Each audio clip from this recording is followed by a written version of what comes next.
Welcome to master mind of GK. Friends, आप लोग का स्वागत है मास्टर माइंड ऑफ जीके में। कल जिनका एग्जाम है बिहार कांस्टेबल ड्राइवर को, उनको मास्टर माइंड ऑफ जीके की तरफ से बेस्ट ऑफ लक। अच्छी तरह से जाए फ्रेंड्स, आप लोग इत्मीनान से समय पे वहाँ पहुँच जाए और अच्छी तरह से इत्मीनान से आप लोग एग्जाम दें। देखिए फ्रेंड्स, जो जरूरी कागजात है आपको, जैसे कि आपका वोटर आईडी हो गया, आधार कार्ड हो गया, यानी पहचान पत्र आपको लेकर के जाना है फ्रेंड्स।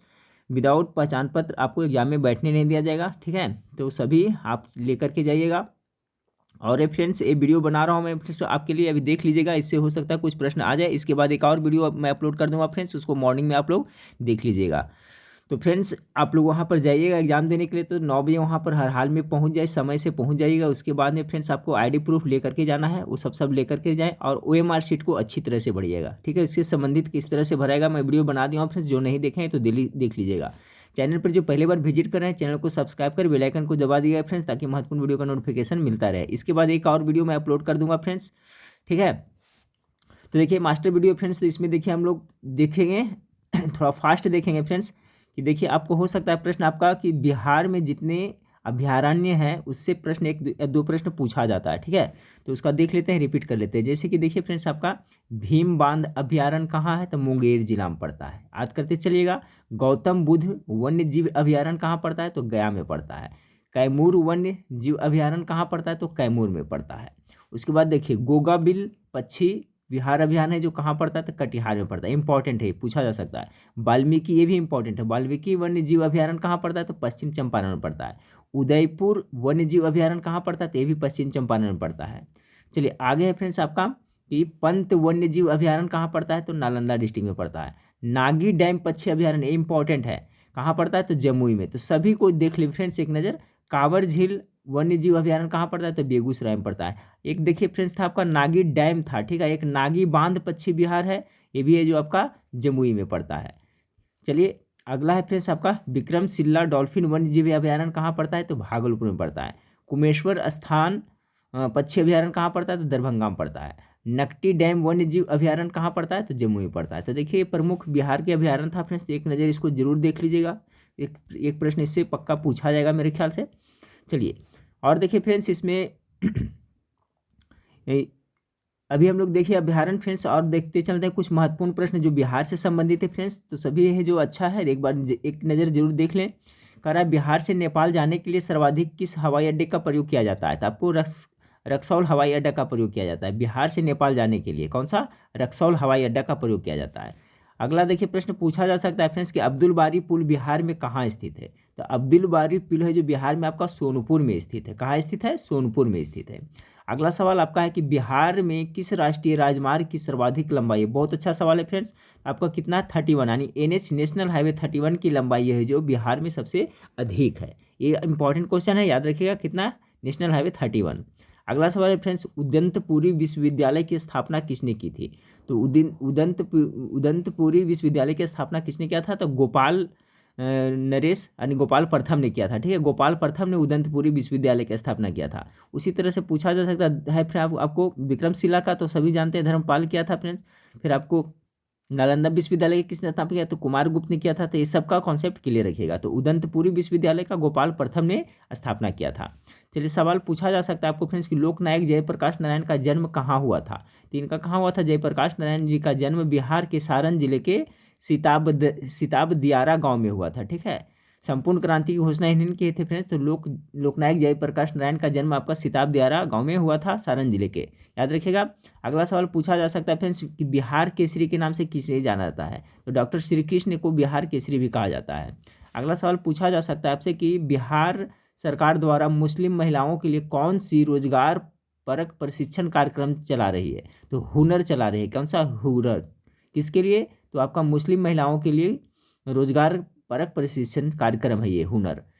चलिए अगला सवाल पूछा जा सकता है आपका कि तंत्र मंत्र जादू टोना से संबंधित कौन वेद है। इसका भी कॉन्सेप्ट क्लियर रखेगा कि अथर्ववेद से है। पूछा जा सकता है कि संगीत का संबंध किस वेद से है, तो सामवेद से संगीत का संबंध है, ठीक है। सामवेद संगीत से संबंधित है। चलिए अगला सवाल पूछा जा सकता है आपको कि जैन धर्म के 23वें तीर्थकार कौन थे, तो देखिए इसके बारे में कॉन्सेप्ट क्लियर रखिएगा फ्रेंड्स। जैन धर्म के प्रथम तीर्थकार कौन थे, सभी जानते हैं, ऋषभ देव थे, ठीक है। और अंतिम तीर्थकार 24वें तीर्थकार थे जो आपके महावीर स्वामी थे। महावीर स्वामी थे जो 24वें थे।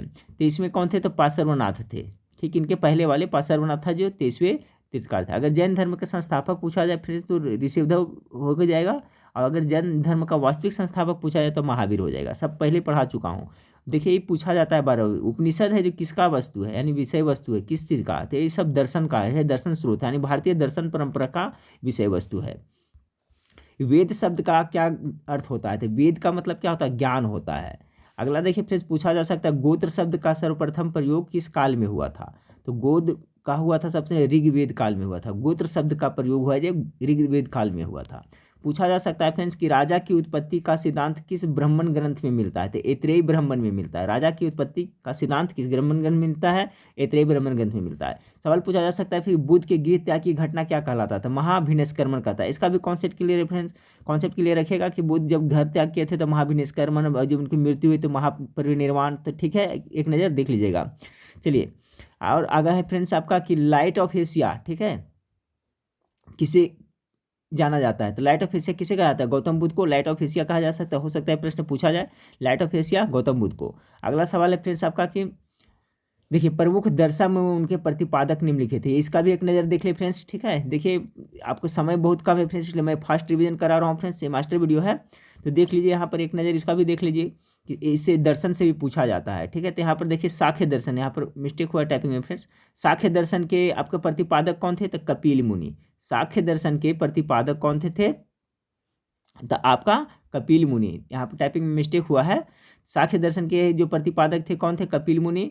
न्याय दर्शन के प्रतिपादक कौन थे, तो आपको गौतम, याद करते चलिएगा। योग दर्शन के सभी जानते हैं पतंजलि है, योग दर्शन के प्रतिपादन पतंजलि किया था। वैश्विक दर्शन का प्रतिपादन किसने किया था, कनाद या उलुम, ठीक है। उलुक यहाँ होता है फ्रेंड्स, कनाद या उलुक देता है वैश्विक दर्शन का। फिर उसके बाद में फ्रेंड्स मीमांसा, पूर्वी मीमांसा का रहेगा तो जैमिनी फ्रेंड्स, और उत्तरी मीमांसा का रहेगा तो बादरायन। एक नज़र देख लें, हो सकता है इससे एक प्रश्न आपको पूछ जाए, प्रमुख दर्शन में उनके प्रतिपादक थे। चलिए आगे बढ़ते हैं फ्रेंड्स।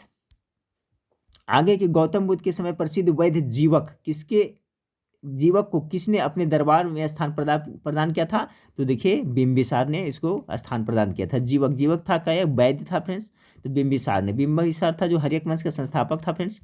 चलिए अगला देखते हैं कि सिकंदर को पोरस की सेनाओं के मध्य किस नदी के तट पर युद्ध हुआ था फ्रेंड्स, तो सभी जानते होंगे झेलम नदी के तट पर लड़ा गया था, जो इसको हाइड ऑफ स्पीच के युद्ध भी कहा जाता है, ठीक है, याद रखिएगा। और सिकंदर व पोरस की सेनाओं के मध्य किस नदी के तट पर युद्ध लड़ा गया था, तो झेलम नदी के तट पर। कौन सा युद्ध के नाम से जाना जाता है, तो हाइड ऑफ स्पीच के युद्ध के नाम से जाना जाता है। अगला सवाल है फ्रेंड्स कि किस अनुच्छेद के तहत राष्ट्रपति किसी की फांसी को सजा को माफ कर सकता है। बहुत ही इंपॉर्टेंट क्वेश्चन है फ्रेंड्स, याद रखिएगा। तो अनुच्छेद 72, ठीक है, अनुच्छेद 72 के तहत राष्ट्रपति है जो किसी व्यक्ति को अगर फांसी की सजा दी गई है तो उसे माफ़ किया जा सकता है। और उसी हिसाब से अगर ये राष्ट्रपति हो या राज्यपाल के बारे में पूछा जाए फ्रेंड्स, तो अनुच्छेद 161 के अनुसार राज्यपाल फांसी की सजा को माफ़ कर सकते हैं, ठीक है, स्थगित कर सकते हैं तथा कम कर सकते हैं। उसी तरह से 72 के अनुसार से जो आपका राष्ट्रपति करेगा फ्रेंड्स, सजा माफ़ कर सकता है, कम कर सकता है। अनुच्छेद 161 के तहत में आपका राज्यपाल करता है, तो दोनों याद रखिएगा। चलिए अब देखिए फ्रेंड्स, यहाँ से आपका ऑब्जेक्टिव प्रश्न है, देख लीजिए। आपका है कि देखिए मत्स्य महाजनपद की राजधानी कहाँ थी, ठीक है, जो महाजनपद था फ्रेंड्स उसका मत्स्य में उसका राजधानी कहाँ था, तो विराट नगर था। ऑप्शन नंबर सी इसका राइट आंसर हो जाएगा। अगला सवाल है फ्रेंड्स कि प्रायद्वीपीय भारत की सबसे लंबी नदी कौन है, तो प्रायद्वीपीय भारत की सबसे लंबी नदी कौन है फ्रेंड्स, आपका गोदावरी नदी हो जाएगा, यानी ऑप्शन नंबर बी इसका राइट आंसर हो जाएगा। चलिए अगला सवाल को देखते हैं। अगला सवाल है कि पानीपत का तृतीय युद्ध किसके बीच में लड़ा गया था, कब हुआ था फ्रेंड्स, आपको 1761 ईस्वी में पानीपत की तृतीय लड़ाई हुई थी, अफगान एवं मराठों के बीच में हुई थी, ठीक है, अफगान एवं मराठा। ऑप्शन नंबर डी इसका राइट आंसर हो जाएगा। याद रखिए फ्रेंड्स, हो सकता है पूछा जाए। अगला फ्रेंड्स आपका ऑपरेशन फ्लड का संबंध किससे, सिंपल सा है, दूध उत्पादन से, बी इसका राइट आंसर हो जाएगा। चलिए सवाल नंबर 25 को देखते हैं। सवाल नंबर 25 है शिक्षा को किस सूची में रखा गया है, शिक्षा को आपको समवर्ती सूची में रखा गया है, ठीक है, कहाँ, समवर्ती सूची में।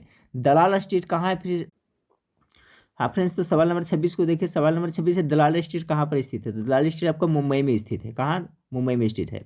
अगला सवाल है फ्रेंड्स कि भारत में ट्रेजरी बिल किसके द्वारा बेचे जाते हैं, तो भारत में ट्रेजरी बिल किसके द्वारा बेचे जाते हैं, तो आपको रिजर्व बैंक इंडिया के द्वारा, ठीक है, भारतीय रिजर्व बैंक ऑफ इंडिया यानी RBI के द्वारा ट्रेजरी बिल बेचे जाते हैं।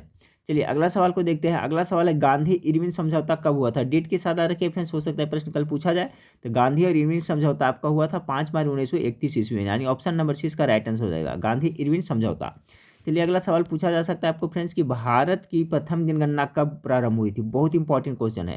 तो लॉर्ड मियो के शासनकाल में आपको 1872 ईस्वी में सर्वप्रथम ये आपका प्रथम जनगणना हुआ था। लॉर्ड मियो याद रखिएगा। तो सवाल नंबर 29 का राइट आंसर क्या हो जाएगा, 1872 ईस्वी में। भारत की प्रथम जनगणना कब प्रारंभ हुई थी, तो 1872 ईस्वी में लॉर्ड मियो के शासनकाल में। चलिए अगला सवाल फिर से, परिवार नियोजन अपनाने वाला प्रथम देश कौन सा है विश्व में, तो आपका भारत है। ऑप्शन नंबर सी इसका राइट आंसर हो जाएगा। सबसे पहले परिवार नियोजन अपनाने वाला प्रथम देश आपका अपना भारत है। अगला सवाल है फ्रेंड्स कि भारत में गरीबी रेखा का निर्धारण कौन करता है, तो कौन करता है गरीबी रेखा का निर्धारण, गेस कर इसका राइट आंसर क्या होता है। इसका राइट आंसर हो जाएगा आपका option number D, NITI Aayog है जो इसका निर्धारण करता है। ऑप्शन नंबर डी, भारत में गरीबी रेखा का निर्धारण कौन करता है, तो नीति आयोग। अगला सवाल को देखें कि बिहार के मुंगेर जिले में कौन सा वन्य जीव अभ्यारण्य स्थित है। अभी हम लोग ने देखा था फ्रेंड्स आपका भीम बांध है जो मुंगेर जिले में अभ्यारण्य स्थित है, जिसका कॉन्सेप्ट सब क्लियर रखेगा, ऊपर एक बार देख लीजिएगा। अगला सवाल आपका है कि भारत के विभाजन के समय भारतीय राष्ट्रीय कांग्रेस के अध्यक्ष कौन थे। जब भारत का विभाजन हुआ था उसमें कौन थे आपका, तो जेबी कृपलानी थे। ऑप्शन नंबर ए इसका बिल्कुल राइट आंसर हो जाएगा। चलिए सवाल नंबर 34 को देखिए, सविनय अवज्ञा आंदोलन कहाँ से शुरू हुई थी, तो आपको साबरमती से आश्रम से शुरू हुई थी फ्रेंड्स। ऑप्शन नंबर डी इसका बिल्कुल राइट आंसर हो जाएगा। सविनय अवज्ञा आंदोलन शुरुआत कहाँ हुई थी, तो आपको साबरमती आश्रम। ऑप्शन नंबर डी इसका बिल्कुल करेक्ट आंसर हो जाएगा फ्रेंड्स। चलिए इसके बाद में देख लेते हैं अगला सवाल को देख लेते हैं। अगला कौन सी लिपि दाएं से बाएं लिखी जाती है, तो दाएं से बाएं लिखी जाने वाली लिपि को खरोष्टी लिपि कहते हैं। ठीक है, खरोष्टी लिपि है जो दाएं से बाएं लिखे जाते हैं। ऑप्शन नंबर सी इसका राइट आंसर हो जाएगा। चलिए अगला सवाल को देखते हैं। अगला सवाल है कि बिहार में सबसे अधिक जनसंख्या घनत्व वाला जिला कौन सा है। बहुत बार कर चुके हैं फ्रेंड्स, हो सकता है कल प्रश्न पूछा जाए। तो सबसे अधिक जनसंख्या घनत्व आपका कहाँ क्या है, शिवहर का। सबसे कम कहाँ का है, तो कैमूर का है। तो सवाल नंबर 36 का right answer option A Sheohar हो जाएगा। चलिए अगला सवाल देखते हैं, आधुनिक बिहार का निर्माता किसे कहा जाता है। बहुत अच्छा सवाल है। तो सच्चिदानंद सिन्हा को आधुनिक भारत का निर्माता कहा जाता है। ऑप्शन नंबर ए इसका बिल्कुल राइट आंसर होगा। आधुनिक भारत का निर्माता किसे कहा जाता है, सच्चिदानंद सिन्हा को। अगला सवाल को देखिए, विद्युत धारा किस उपकरण से मापी जाती है, तो आपको अमीटर से मापी जाती है। विद्युत धारा किससे, तो अमीटर से मापी जाती है। उसके बाद में फ्रेंड्स, वायु में उत्पन्न ध्वनि तरंग किस प्रकार की होती है। बहुत अच्छा सवाल है। तो जो वायु में ध्वनि तरंग उत्पन्न होती है वो आपको अनुदैर्घ्य तरंग होती है। ठीक है, और जो ध्वनि है जो गमन भी करती है फ्रेंड्स किस तरंग में, तो अनुदैर्घ्य तरंग में, याद रखिएगा। तो वायु में उत्पन्न ध्वनि तरंग किस प्रकार की तरंग होती है, अनुदैर्घ्य तरंग होती है। चलिए अगला सवाल को देखते हैं, किस हार्मोन में आयोडीन मिलता है, तो आपको थायरॉक्सिन में मिलता है। सिंपल सा है, ऑप्शन नंबर सी इसका राइट आंसर हो जाएगा। अगला सवाल को देखते हैं। अगला सवाल, लिम्फोसाइट का निर्माण कहाँ होता है, तो लिम्फोसाइट का निर्माण आपका अस्थि मज्जा में होता है। ठीक है, बोन मैरो में होता है। आरबीसी का भी निर्माण कहाँ होता है फ्रेंड्स, सबको हाँ वही बोन मैरो में होता है। तो लिम्फोसाइट का निर्माण कहाँ होता है, अस्थि मज्जा में होता है। अगला सवाल है फ्रेंड्स, प्राकृतिक रबर किसका बहुलक है। सभी जानते हैं आइसोप्रीन का है बहुलक है, यानी ऑप्शन नंबर सी इसका करेक्ट आंसर हो जाएगा। चलिए अगला सवाल को देखते हैं कि उत्तर प्रदेश का कौन सा जिला बिहार की सीमा पर स्थित है, तो आपका बलिया जिला है जो स्थित है। ठीक है, उत्तर प्रदेश के कौन सा जिला बिहार की सीमा पर स्थित है, तो आपका बलिया जिला है जो बिल्कुल सीमा पर सटा हुआ है। अगला प्रश्न है, राष्ट्रीय डेयरी अनुसंधान संस्थान कहाँ है। पहले भी बता चुका हूँ, करनाल में फ्रेंड्स, हरियाणा के करनाल में है राष्ट्रीय डेयरी अनुसंधान। चलिए अगला सवाल को देखते हैं। अगला सवाल है, भारतीय पुलिस सेवा का प्रशिक्षण कहाँ होता है, तो भारतीय जो पुलिस सेवा उसका प्रशिक्षण आपको हैदराबाद में होता है। Option number C right answer हो जाएगा। ये देखिए बहुत इंपॉर्टेंट सवाल है, याद रखिए, पुलिस से संबंधित है कि भारतीय पुलिस सेवा का प्रशिक्षण कहाँ होता है, तो हैदराबाद में होता है। अगला सवाल को देखें।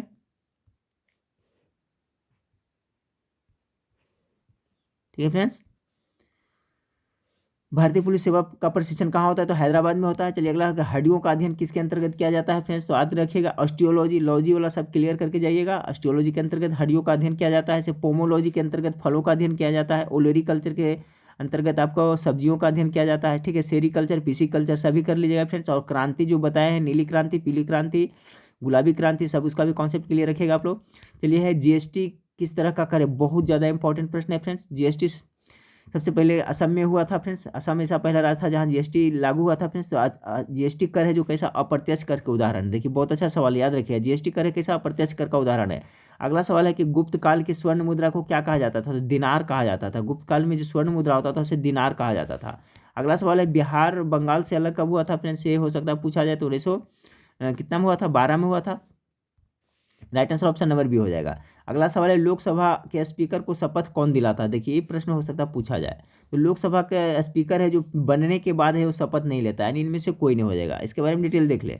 देखिए कह रहा है फ्रेंड्स की व्याख्या, लोकसभा अध्यक्ष के सदस्य में से एक है, उसे एक लोकसभा सदस्य के रूप में लोकसभा के अन्य सदस्य के साथ जो और लोकसभा के जैसे सदस्य लेते हैं सदस्यों के साथ प्रोटेम स्पीकर के द्वारा शपथ दिलाई जाती है। स्पीकर का पद धारण करने के बाद उसे अलग से शपथ नहीं दिलाई जाती, तो याद रखिएगा। चलिए अगला सवाल को देखते हैं। देखिए कौन किसको त्याग पत्र देता है फ्रेंड्स को एक नज़र इसको थोड़ा सा देख लें। ये भी पूछता है जैसे राष्ट्रपति किसको त्याग पत्र देता है तो उपराष्ट्रपति को देता है। अच्छा उपराष्ट्रपति किसको त्याग पत्र देगा तो राष्ट्रपति को देगा, ठीक है। उच्चतम न्यायालय के जो न्यायाधीश है वो किसको त्याग पत्र देगा तो राष्ट्रपति को देगा। और राज्यपाल है जो किसको देगा त्याग पत्र तो राष्ट्रपति को देगा, ठीक है फ्रेंड्स। अगला आपका है कि उच्च न्यायालय के न्यायाधीश है किसको त्याग पत्र देगा तो ये भी राष्ट्रपति को देगा। उसके बाद लोकसभा का अध्यक्ष, ये इंपॉर्टेंट पूछा जाता है, लोकसभा का अध्यक्ष है जो किसको त्यागपत्र देता है तो लोकसभा के उपाध्यक्ष को देता है। और जो लोकसभा का उपाध्यक्ष है वो किसको त्यागपत्र देता है तो लोकसभा के अध्यक्ष को देता है। फिर राज्यसभा के उपसभापति किसको देता है फ्रेंड्स तो सभापति को देता है। और राज्यसभा के सभापति है जो किसको त्यागपत्र देता है तो उपसभापति को देता है। तो यहाँ पर देखिए याद रखिए लोकसभा का अध्यक्ष जिस तरह से लोकसभा का उपाध्यक्ष को देता है और लोकसभा का उपाध्यक्ष है जो किसको देता है लोकसभा का अध्यक्ष देता है, उसी तरह से राज्यसभा के उपसभापति सभापति को देता है और सभापति है जो राज्यसभा के उपसभापति को देता है, ठीक है। मेरे से आप लोग का कॉन्सेप्ट क्लियर हो गया, ठीक है फ्रेंड्स। तो देखिए ये सब कुछ जरूरी था, अभ्यारण्य से संबंधित प्रश्न था फ्रेंड्स और बिहार से संबंधित, तो मैं सोचा आप लोग को प्रोवाइड करा दूँ। लास्ट टाइम है फ्रेंड्स तो इसको एक बार जरूर देख लीजिएगा। और फ्रेंड्स एक वीडियो मैं और अभी प्रोवाइड करा देता हूँ 1 घंटा के बाद में फ्रेंड्स, ठीक है। और जाइए फ्रेंड्स आप लोग इत्मीनान से रिलैक्स होकर के एग्जाम दीजिए, टेंशन लेना नहीं फ्रेंड्स। देखिए बहुत ज़्यादा हार्ड कंपटीशन नहीं है इसमें, बहुत कम लड़का है फ्रेंड्स, ठीक है। तो थोड़ा इत्मीनान से करिएगा, ज़्यादा कट ऑफ भी मेरे ख्याल से नहीं जाएगा। कट ऑफ पे मैं वीडियो बनाऊंगा फ्रेंड्स, जब देखूंगा फ्रेंड्स कि इसका प्रश्न का लेवल कैसा पूछा गया था उसके बाद ही कुछ आइडिया मिलेगा, ठीक है। कुछ भी हो फ्रेंड्स आप अच्छी तरह से जाकर के एग्जाम दे फ्रेंड्स। मेरी तरफ से बेस्ट ऑफ लक। तो नेक्स्ट वीडियो में फिर मिलते हैं, देखने के लिए थैंक यू, धन्यवाद।